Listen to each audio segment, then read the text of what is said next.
Hi.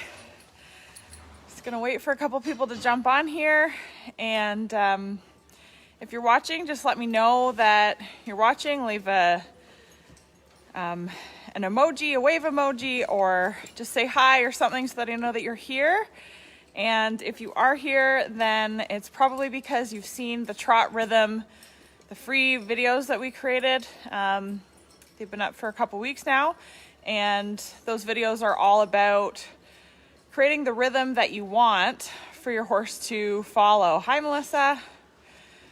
Okay, so they're all about creating the rhythm that you want for your horse to follow. If you have not seen those yet, then I will post the link when I'm done with this live. I will post the link in the details here, but you can also find that on our page, and you can click the link and have them delivered right to your email. So if you have only seen the first video and you haven't seen the second video, hi guys, thanks for jumping on. Thanks for saying hi.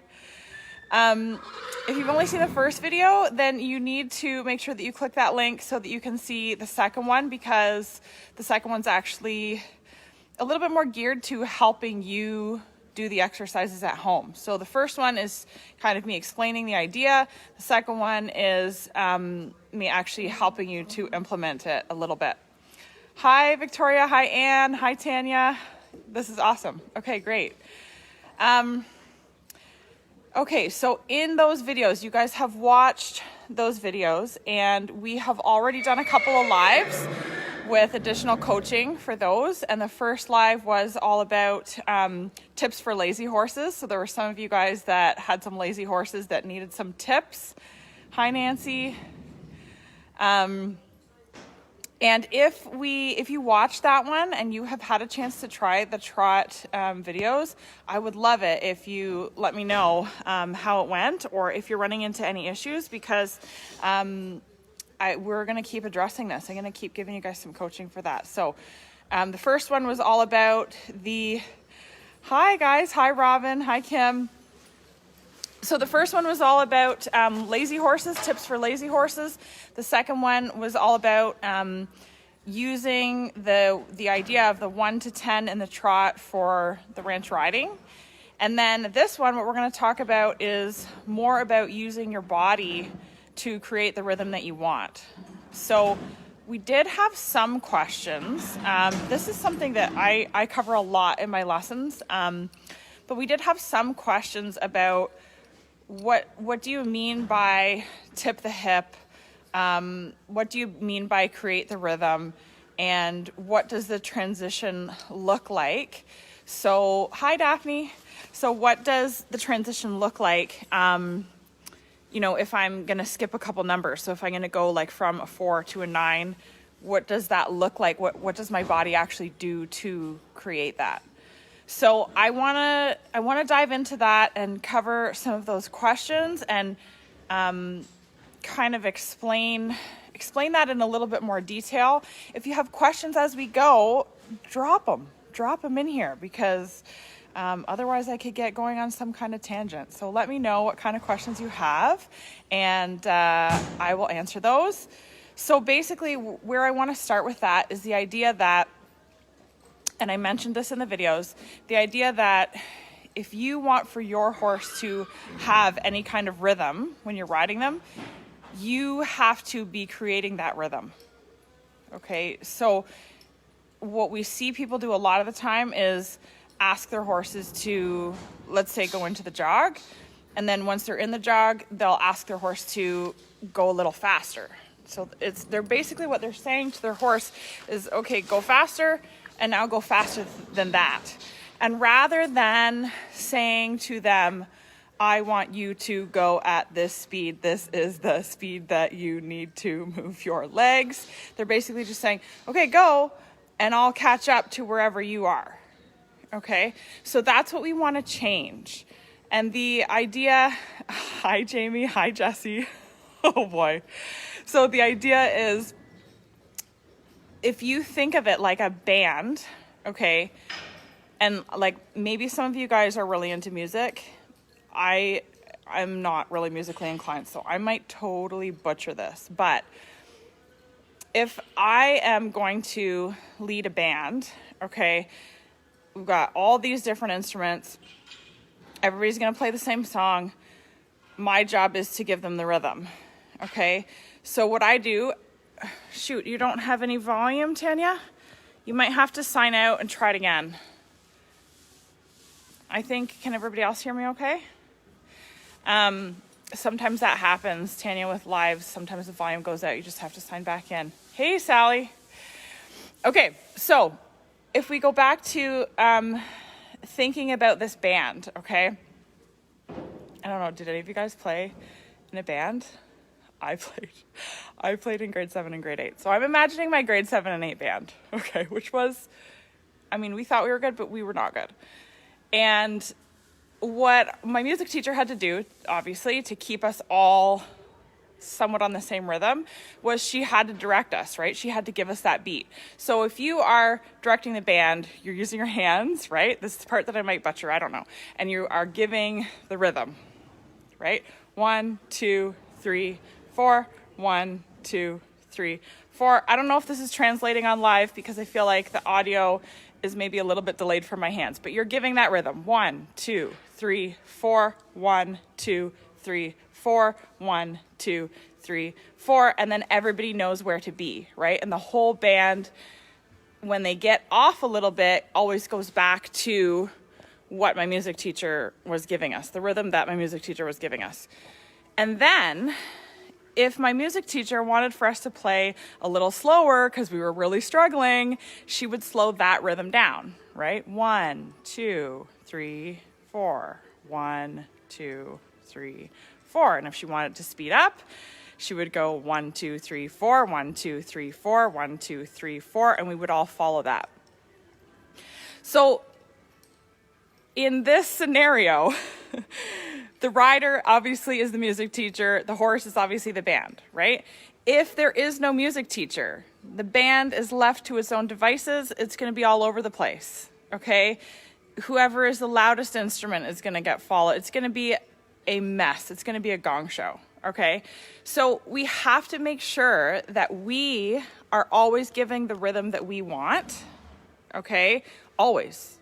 Now, if we have, I'm going to keep going with this example. If we have a really advanced group of musicians and for some reason, it wouldn't be a music teacher at that point anymore, it'd be whatever, conductor or maestro or something.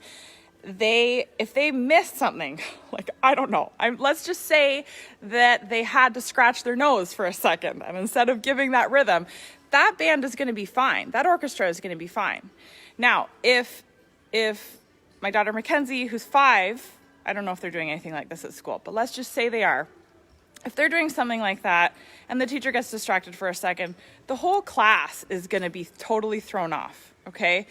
So with a more experienced horse and a more, a more seasoned horse, you can get away with, if you lose your rhythm for a second, you can get away with losing a couple of strides or losing a couple of beats here and there. With a very beginner, a very green horse, a very green band, you can't, right? So you're going to have a hard enough time just getting that horse to pay attention to you, right? You're going to have a hard enough time getting those 5-year-olds to pay attention to the music teacher. So that is a really important thing to remember. You give the rhythm, okay? So you don't ask your horse to jog and then follow whatever rhythm they want to give you, or ask them to lope and then follow whatever rhythm they want to give you. You set the rhythm. So you're not just saying, okay, jog, or okay, lope, and I'll swing along and, figure it out. You say, I want you to move your legs in this rhythm now, right? You have to always be giving that rhythm. Do you count out loud to yourself to keep your rhythm, or do you just know by feel? Okay, Robin, that's a good question. Do you count out loud to yourself to keep your rhythm, or do you just know by feel? It's a really good exercise to count out loud. That's actually something that I wanted to touch on. It is a really good exercise to count out loud, especially if you're having a hard time getting all of your joints to work together, okay? And by that, I mean, when we are creating the rhythm for our horses, we need to be doing it with all of our joints. So we need to be doing it with the hip. That's the most important one. We need to have an elbow rhythm. Okay, some people forget about that one. We want to have an elbow rhythm, relaxation and elasticity in the elbows. So there actually is some bounce, some give with the elbows. You're going to have a little bit of rhythm in the knee. The knee is going to bounce just a little bit, and you're going to have some rhythm in your ankle. So what I see a lot is where somebody has maybe a little bit of arthritis or an old injury or just a little bit of a lack of flexibility somewhere, and then they end up losing some of that rhythm. They lose the opportunity to create the rhythm that they want and make the horse feel like following that rhythm, because they have a little bit of, let's say, tension in their left ankle, okay, which stops them from having a little bit of bounce in that left ankle, stops them from having a little bit of bounce in the left knee, maybe makes them hold their hip a little bit, and then they sit a little bit further over to the right in the saddle. Okay, so we want to be able to create this rhythm with all of our joints.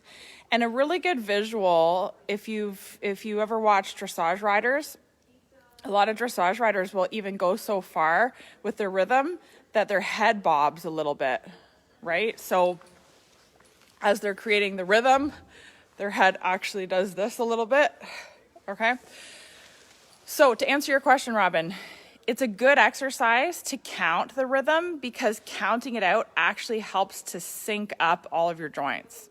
It's actually really hard to count the rhythm that you want and move your body in a different rhythm, if that makes sense.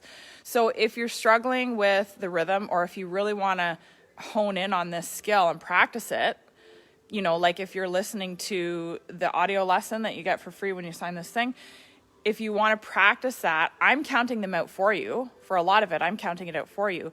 But you could continue counting that out. So let's say you know that your 5 is 1, 2, 1, 2, 1, 2, 1, 2, 1, 2.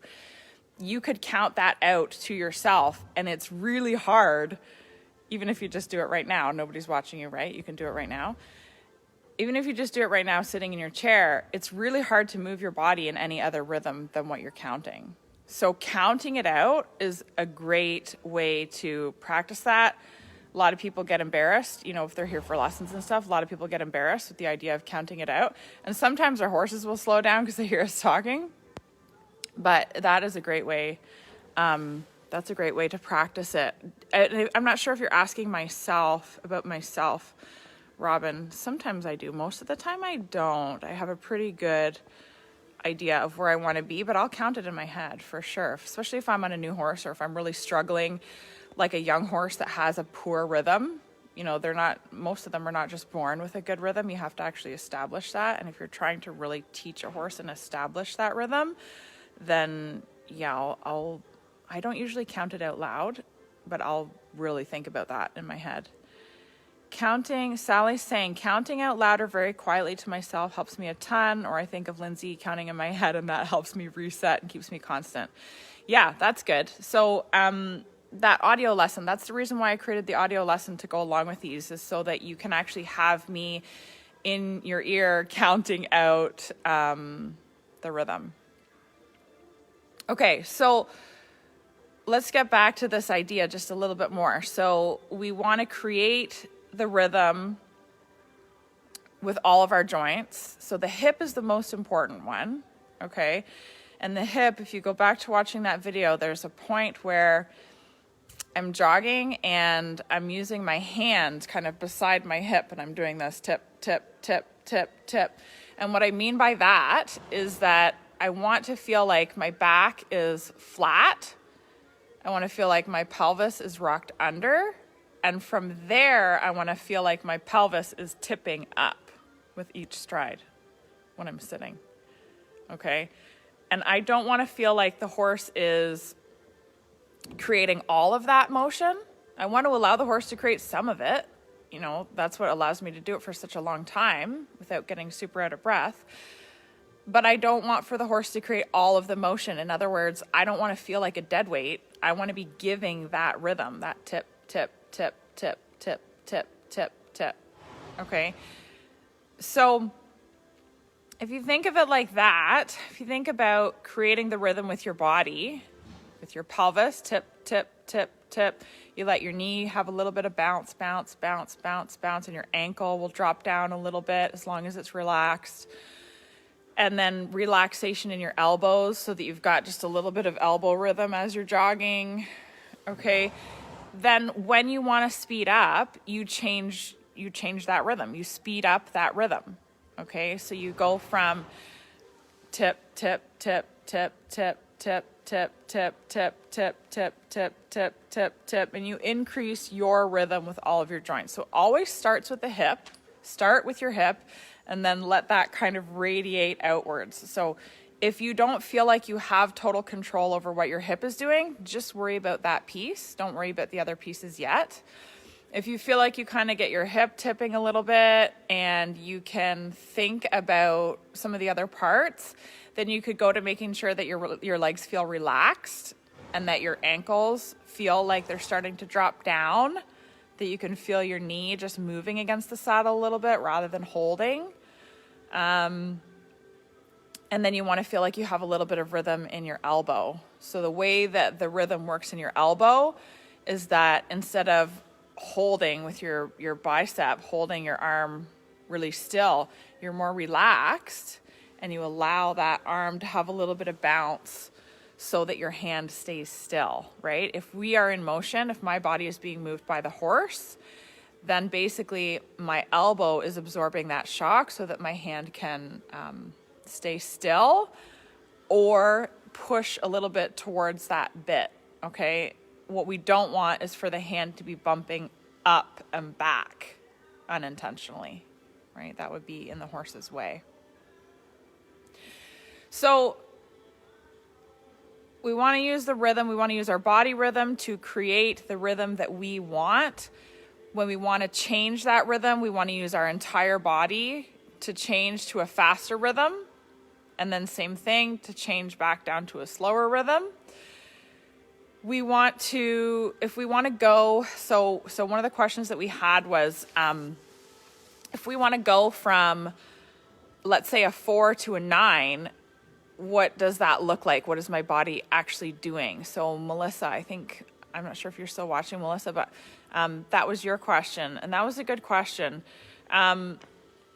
What needs to happen for that? It depends on how you're making that transition. Okay, so in that video, I made it gradually, right? I made it happen fairly slowly where I counted through all of the numbers like 1, 2, 3, 4, and I just very gradually increased that rhythm. And then in that second video, I did one where I went right from 1 all the way up to 10, and I made it happen very quickly. Basically, that's what you're gonna do. You can't just flip from 4 to 10, because physically your horse can't do that. But you can flip very quickly from 4 all the way up to 10 or all the way up to 9. I think your question was 4 to 9, right? That's what we talked about in the ranch riding one. So basically that means that your body is going to go, starting with a 4, starting with like a medium jog, and you want to get all the way up to the fast trot. I switch at about a 5 or 6. I switch to posting, but the rhythm is the same, right? It's just getting faster. So you're going to start with 1, 2, 1, 2, 1, 2, 1, 2. And if you want to transition from that to a 9 quickly, you're going to go 1, 2, 1, 2, 1, 2, 1, 2, 1, 2, 1, 2, 1, 2, 1, 2, 1, 2, right? You're just going to build that up quickly with your body. I hope that answers that question. I feel like maybe I'm simplifying it a little bit too much, but basically what it looks like to go from a 4 to a 10 or a 4 to a 9 is to just increase that rhythm quickly. You get up to that 9 or 10 very quickly, okay? On the way down, okay, you can do it kind of 2 ways. You can slow down from a 9 to a 4, so you could slow that rhythm down very quickly, or you can almost do like what an English rider would call a half halt with your seat, which is where your seat actually stops for a second. It holds like half of a stop, half of a halt, right? Where you hold and then send them forward into the new gait. So you have to, it depends on what you're after, depends on what you're trying to achieve, but that would be the other way that you could go for that downward transition, would be by using a half halt, like a hold with your seat. So your seat is doing the 9 and going to the 4 by going 1 2 1 2 1 2 1 2 1 2, hold 1 2 1 2 1 2 1 2, if that makes sense.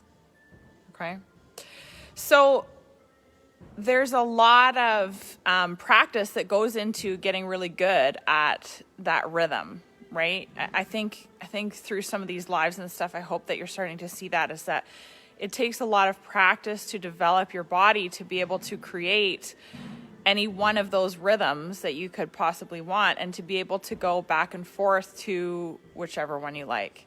So Kathy was here the other day. Kathy has a horse here, and she told me that she had been practicing it, and she had been practicing going all the way up from 1 to 10 and from 10 down to 1. She's not totally sure that she was getting the full range. So, she's like, I think probably could get a slower 1, and maybe a faster 10, but she felt like she was going all the way through. And I said, okay, so what's your familiarity with each one of those numbers? Like, if I asked you to go do a 4, could you go do a 4? If I asked you to go do an 8, could you go put her right into an 8? Or if I asked you to go from a 3 to a 7? And that's what she's going to work on. So basically, if you have practiced some of these and you're feeling pretty good about going from 1 to 10, that would be a really cool place for you to work, would be, pick a number and see if you can get it, or pick 2 numbers and see if you can transition back and forth from those. I think that would be a really great place for you to work. The audio lesson is really cool because I'm giving you the numbers and I'm counting them out so you can follow along and match that rhythm. That gives you something to match. So I hope that that's helpful for some of those questions. And I guess one of the important things to kind of understand about this exercise and what it means for your riding and what it means for your horse is that if you can create the feeling that you want for the horse to take, you can create that rhythm, you can create that shape, you can create the energy, the length of stride, all of that stuff. If you can create it and be showing it to them and making it be the most comfortable thing, okay, so you're the leader of the band. You're giving that rhythm all the time. If they get a little bit off, they know where to go. They know where to check in, right? And the more that you create that, the more they will look for it, right? So I think it's a really cool thing, and it's one of the really addictive parts about riding, because you can always be working on that, and you can always be achieving it at a higher level, making the horse feel like doing what you want rather than just sticking your spurs in them or pulling them back or using a verbal command or whatever it is, right? The more that we can get them paying attention, get them dialed in, and really utilize how sensitive and how intelligent they are, the more fun it is for them and the more fun it is for us, I think. I'll be like a metronome. Yeah, I'll be the metronome in your head, Melissa. That's exactly what it is. Okay, I hope that was helpful for you guys. If you have any other questions, I'm happy to answer them.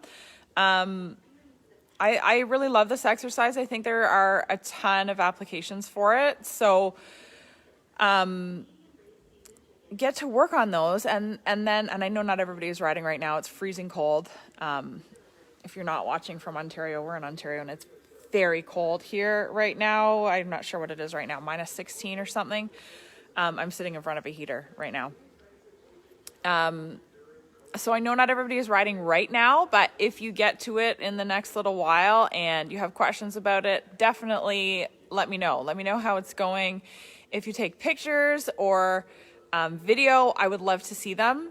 And I would encourage you to do that. I would definitely encourage you to do that, because video and pictures are a really great way for you to see what's actually happening. Sometimes we think we know what's happening and we think we know what we're feeling, but once we watch a video, we can see what's really going on. And it's a great way to see what's really happening, and it's a great way to challenge ourselves. So, you know, I like to do it where I work on something, and then I turn the video on, and it's almost like a horse show where it's like I have one shot to do it and see what happens. So if it triggers a little bit of nerves and stuff for you, and that, you know, that tension, that all those things that kind of come up before you go into the show pen, then it's a great exercise. And then, like I said, you can study what's happening and you can kind of see whether it looks the way that it feels. A good team building exercise. Yeah, absolutely. Actually, Christine, one of the things that we do in some of my equitation clinics is we do an exercise like this. And we do it in lessons and everything, obviously for all different purposes and all different levels of riders. But it's actually a really fun one to do when we have a group of riders and I'm counting out the numbers and everybody is matching that number, because, you know, for me standing in the middle, I have everybody speeding up and then everybody slowing down, and it's really neat to see everybody working together. Another cool example of this exercise, we do, we actually didn't do it this year, but a lot of times in the winter time, I will have my youth students put together a holiday ride. We call it a holiday ride, where they get to create their own pattern, and sometimes they do costumes and music and the whole bit. Sometimes there are theatrics and everything. But basically they develop their own kind of freestyle, and then they perform it for their friends or family. We couldn't do it this year because we weren't allowed to have spectators, but it's kind of a fun exercise. And what ends up happening is, especially, you know, Jingle Bells gets used a lot. And I find especially with Jingle Bells or Jingle Bell Rock or some of those kind of simple songs, the horses start moving to that beat. The horses start moving to that rhythm, right? And I don't know what starts first. I don't know whether the music turning on makes the riders match the rhythm and then the horses follow the riders, or whether the horses follow the music, or, you know, I don't know what happens first, you know, with some of those youth students, but it's cool. It is very cool to watch. And probably you guys have seen that or felt it before, where all the horses will match a rhythm, match to the music. Okay, you get it. Oh my gosh, Tanya, it's minus 32 where you are. Woo! It's not that cold here. Okay, Daphne, so you get it. So now you can go and you can practice going all the way from 1 to 10 and 10 to 1. And when you think you're at 10, try to keep pushing until your horse is breaking into the lope. And when you think you're at 1, keep slowing down, keep lifting the belly. Try to soften your gaze so you're not looking, you're not focusing on anything, you're not looking so far ahead. Try to really slow it down and lift it up underneath you, so you can probably get slower than what you think. The more you work on it, the slower you can get. The more you work on it, the faster you can get without breaking into the lope. So, all right, thank you for watching, you guys. I hope that was helpful. And what I'm going to do is I am going to save these lives because they go along with that trot rhythm exercise. And I'm going to put them into an email and send them out either tomorrow or Friday, so that you guys have both of the videos, the audio lesson, and then you have the 3 lives with the coaching all in your inbox to refer to whenever you like.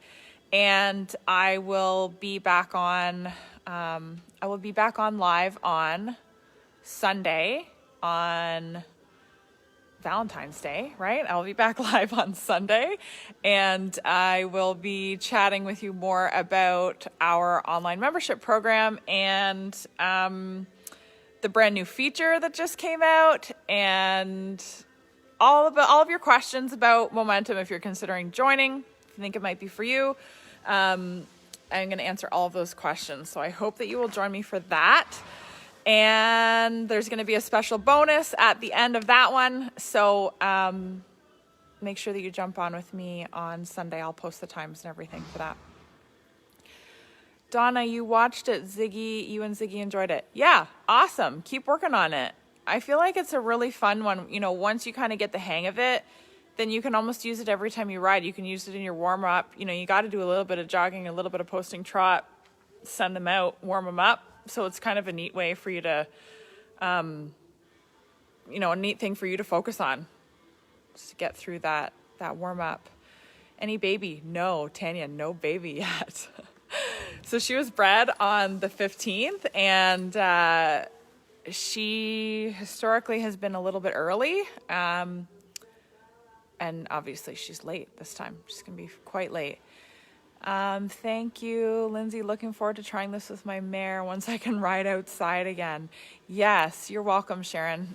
Oh, you're welcome. And let me know how it goes when you do get to ride. Jesse and I are going to keep doing those Q&As on Tuesday nights.